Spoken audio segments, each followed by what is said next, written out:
All right. Say it loud. I'm perfect and I'm proud. What? Yes. That actually, while I'm excited, may have elicited a little bit of a cringe for many who don't even realize just how perfect you are right now. And I can see why. We're in the midst of a world that benefits off of others believing that they're broken, that they're lesser than, right? And hearing repeated stats over and over. Black women are most likely to die. Black women that don't get this, Black women that don't get that, right? All of which can instill such great panic and fear, while at the same time we try to maintain and stand strong and continue on in our lives. Meanwhile, that little panic and fear is kind of still sitting there. Panic and fear to be a woman, panic and fear to be a woman who's Black. And the thing is when we're moving from this state, there's still control, even when we think that we're in control, but it's all about being manipulated and from outside of you. And you get to see that the control is also happening from within you. So I'd actually like to introduce a perspective where you get to realize that you're perfect and that what does that do for you and what does that do for the collective that we're here for? To emancipate is to liberate. And it's actually a state of being. Being who, though? I'm speaking about being who you are to your core, your very own unique expression, your design. That is what is needed. You were created in that way because there is a mission and there is a purpose, right? And when you are being that unique expression, that is what already fits in to the collective. You realize you don't even need to try to fit in anywhere because it's already there. Whether you realize it or not, your state of being is what attracts and also what dissociates. This is where it is that I came in with this perfection. And the perfection with the ION is in these little cute parentheses, right? Intentionally. It digs a little bit into the science side of it being an ion, meaning that at the end of molecules, there's a plus sign or there's a minus sign. That actually is what lets the molecules know all around which ones are going to match and come together and which ones is like, not so much right now. We naturally are molecular beings. We're naturally ionic beings. That means then that when we are who we are in our state and our natural unique expression, perfect as we are, we can trust and we can rely on what attracts and what will dissociate will happen automatically. What this means then is that your people are going to show up. Your connections are going to arise, right? And I want to give you a little visual here. So let's envision what it looks like. What it looks like when people say to break the chains. Okay. So we have these chains and these links, and on either side, right, are these cuffs. But what happens when you say break the chains? The image that I know that I grew up with was you just saw the snip right in the middle, right? But what happened? Even when that chain was broken, the cuffs are still attached to either side. So what if we actually began to envision unlocking the cuffs when ready instead? You get to see then that those connections are actually still there, right? We can now unlock it at the wrist, unlock it from our mind, unlock it from around our ankle, the whole thing. Bless it. There's a reason why there was a connection in the first place. When you can offer and come from that place of forgiveness, that to me is ultimate forgiveness, right? No matter what it is that was connected in the first place, no matter what had happened, It's that forgiveness and love that you just blessed. That is the key to unlocking those cuffs, right? And at the same time, those chains actually represent connection. We actually do want to have chains. We want to be connected. We're social beings. We are naturally social beings. This is why, like, even then I'm thinking about how some people would say, "Ooh, if you get out of a relationship, ooh, if you want to get out of that relationship, you got to get up under a new relationship." And the thing is even with that, it can be a little bit tricky, right? It can be very tricky for us because you'd want to realize, like, why did that relationship end? What's the healing involved around that? But what it is that we're looking at is that because we were social, we're always going to be seeking connection. Those are links. I don't really see them as changes, but rather links.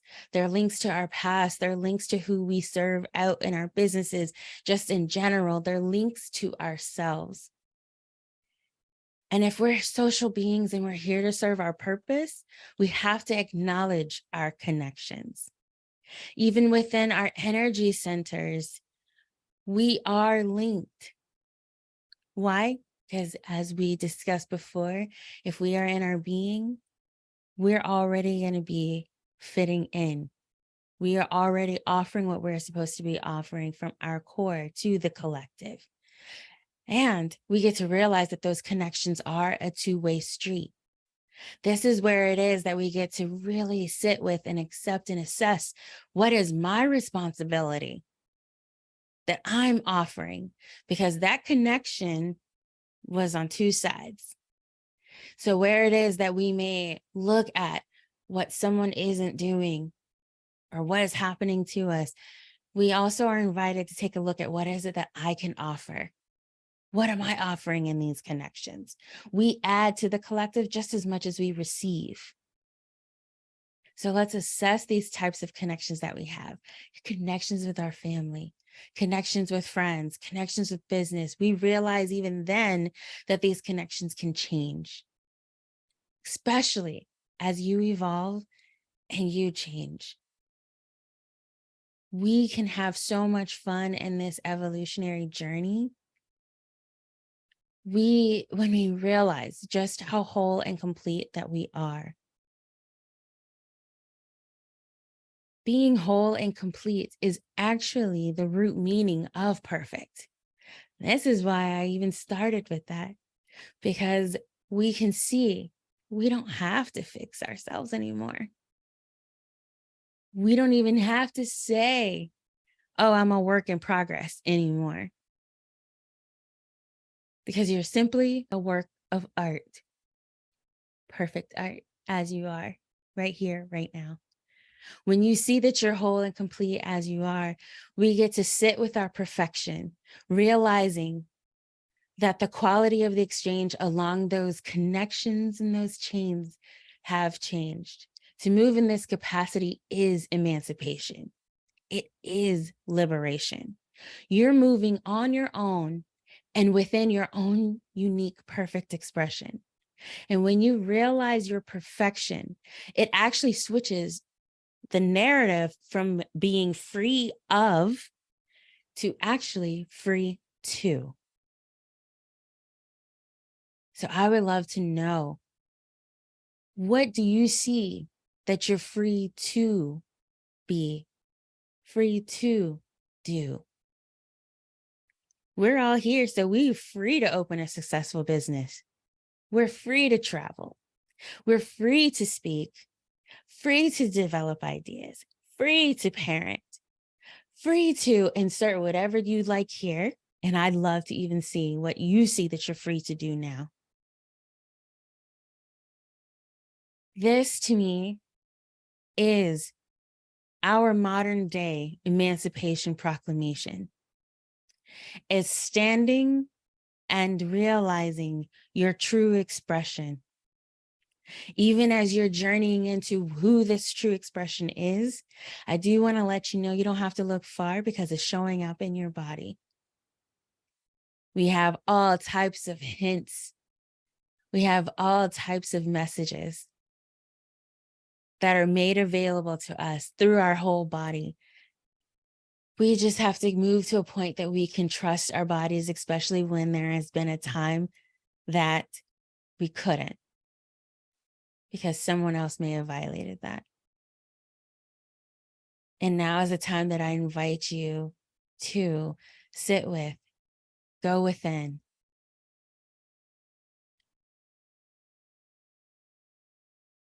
Even if that means putting your hand on your heart, seeing and feeling the corners of your lips turn up as you smile, as you breathe in the love, as you breathe in the perfection that is divinely yours. You are free to be your perfect, authentic self. When you proclaim that, that shifts the game. Shifts the game in the way that you lead. And this isn't just leading in business, this is leading in life.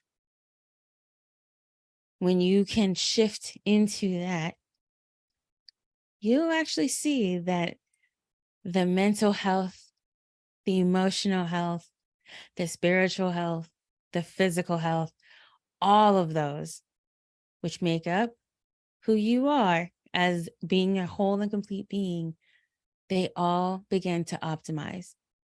The relationship with the self is optimized. That to me is unleashing your power when you realize your perfection. And then now you get to freely, in whatever way it looks like, stand loud. Stand loud. Actually, I don't, you can't stand, but you can go ahead and stand. But also to say it loud and say it proud, right? As we all sign on this modern day Emancipation Proclamation that I am whole, I am complete, I am perfect.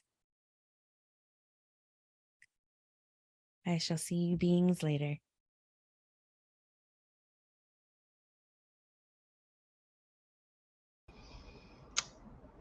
Yeah. Give Denicia all the love. Cue your questions in the Q&A section of the chat area. Raise your hand. Hi, beautiful. How are you? Hey, I'm good. How are you doing? Good. Always a pleasure to not only see you, but your voice is so soothing, Denicia. But that's another conversation for another day. Y'all, we've been trying to get her to make an Alexa app since December. Okay. But anyway, I need happy help. listen, let us know what you need, sis, because your voice got to be out there.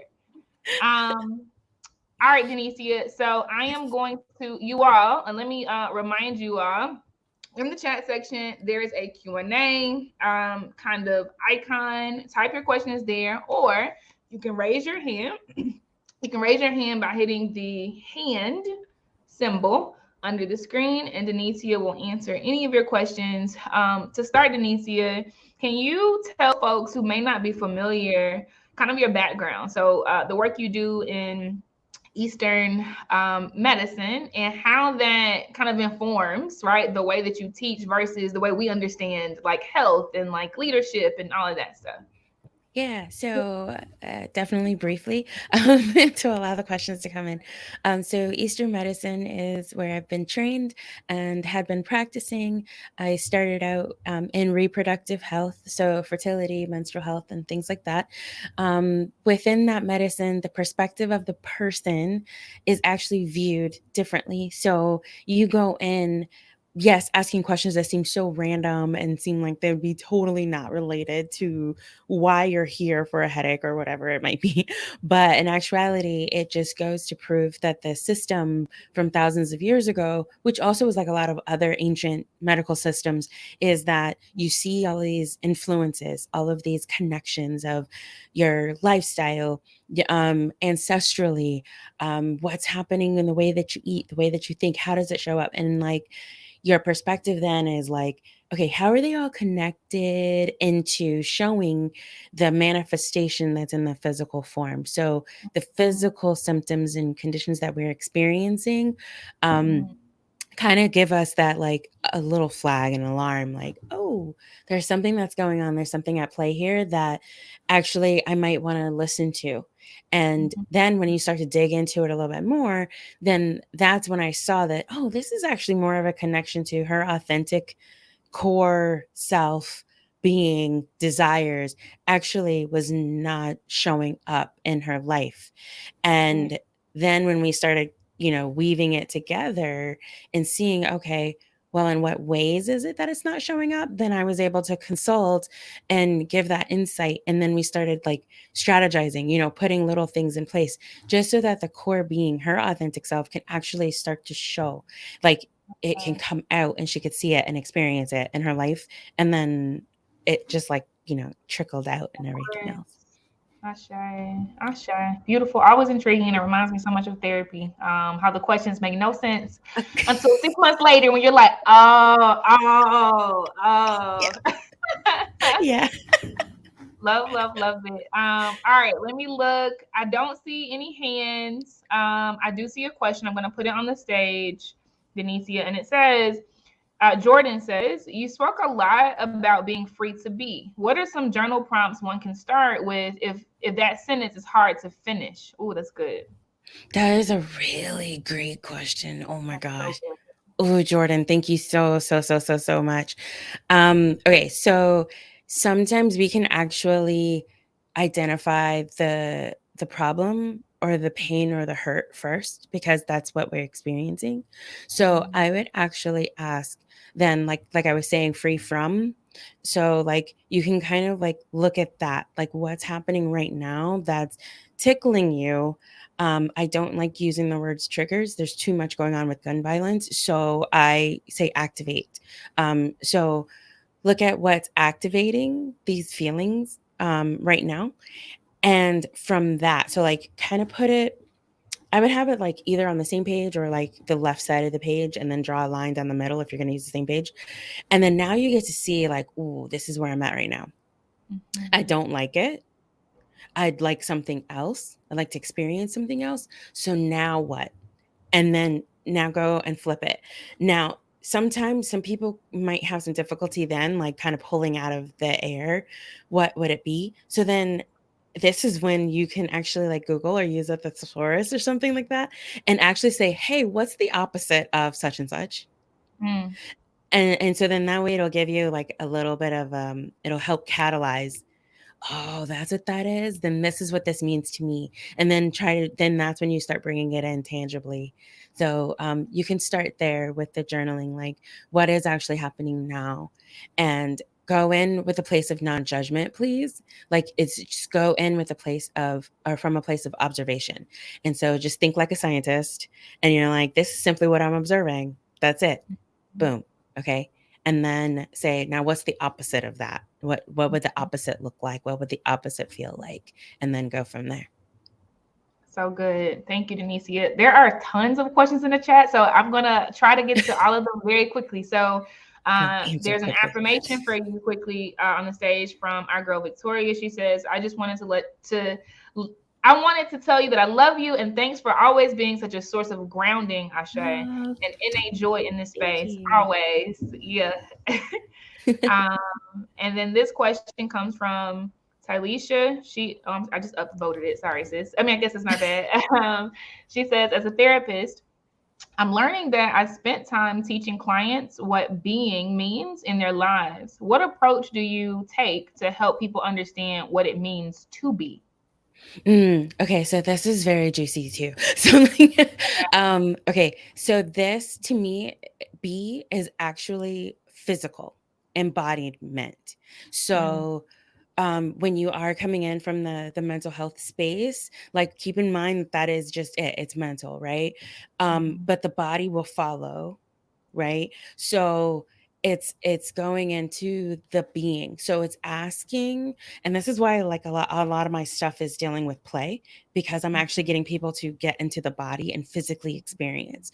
So any way that you can transition, and you see me doing this in this, and it's because also in Eastern medicine there's this section head, but there's ghost points here, so it's kind of like where the spirit can easily kind of like leave and come and stuff like that, that are all around the neck, because it's literally like a separation of the head from the body.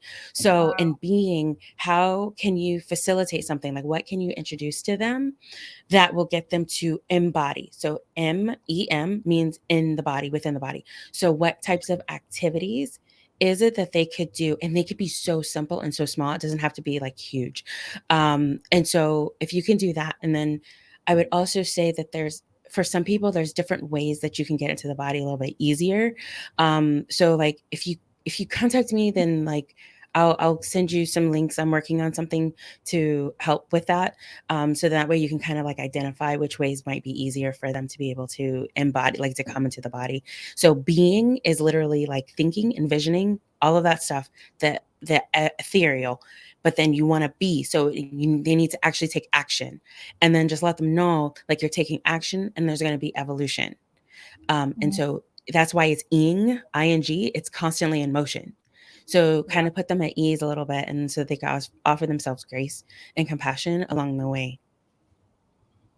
It's the deconstruction of the words and the syllables and the root meanings for me. Always, always. Okay. I I'm want to y'all. always doing that. I love it. Christina, I'm putting your question on the stage. And y'all, I'm sorry, this is the last one. Christina says, I too loved your voice. But for a person that suffers from depression, how do they actually turn that into a real life tangible belief? Okay, so once again, Eastern medicine, medical intuition background, right? When I think about depression, if you think about the word itself, it's like stagnation. It's not feeling like there is movement, right? So and that's kind of why Western medicine says, oh, if someone's experiencing depression, to physically move. And so it's similar in that concept, right? So it's kind of like taking a look at what is it, in what ways is it that I feel like I'm being repressed, and then and identify like one thing, two things maybe that you would like to, so once again, like what's the opposite. And then like for some, I feel like it's that they can identify what they'd like to experience. It's just that they don't think that they can do it. Like it may not be accessible. I don't know what to do. Somebody around them may not even believe in that. And so kind of identifying then, like as soon as you say the desire, more than likely right after that, you're going to come up with the reasons why you can't. And so then write those out. Once again, observations, just data, write them out. And then from there, now you have an objective viewpoint on your paper saying, these are the reasons why my mind is thinking that I can't. And now what is already around you that could assist you with the opposite of one of those. And so if it means that you believe that you can't, then identify one person in your life that you could talk to that's That's like right. you can, because Sure. and God says it only takes one person to be in agreement with you, and then it's boom, like you, right? So Right. kind of like step by step a little bit like that, and see how that might work, because that actually catalyzes movement. So even if you physically can't feel like you're moving, you're energetically and emotionally and mentally you're moving. So good. Okay, y'all. Denicia also has freebies. Okay, so Yeah. grab these. The road does not stop here. Obviously, 3 months of replays. You Yeah. definitely need to grab Denicia's freebie. Again, it's already here on the app. Actually, we're gonna put the front facing website out there like literally tonight. blazevirtualsummit.com/freebies. Okay, promise you. Tonight you'll see that too. But Denicia, any last words before you close out? Yeah, I just want to say, like, this is just the beginning, right? The beginning of this summit. And just go in seeing just how emancipated we really are and how liberated we really are. And there's just so much more to come in this for you. Ashe, I totally agree. One person agreeing with you right now. Thank you so much, Denicia. You Thanks. all keep it locked because we will see her again. She is actually closing us, doing one of the closing sessions on day 5. Super, super dope. Next, we have this is fire, y'all. So hear me now because I won't be able to say this too many times. Next, we have a Blaze Talk from Victoria Campbell Osborne called Just Do It, followed by the DJ set. Okay, we about to get mixy with DJ TO. Okay, she's from South Carolina. That's where I'm from. And then we're gonna go into Pilates. So have your water, have your mat, have your towel. We're going straight into Pilates. Those are the boom, boom, booms that's happening next. All right, I'll see you in the next session. Peace.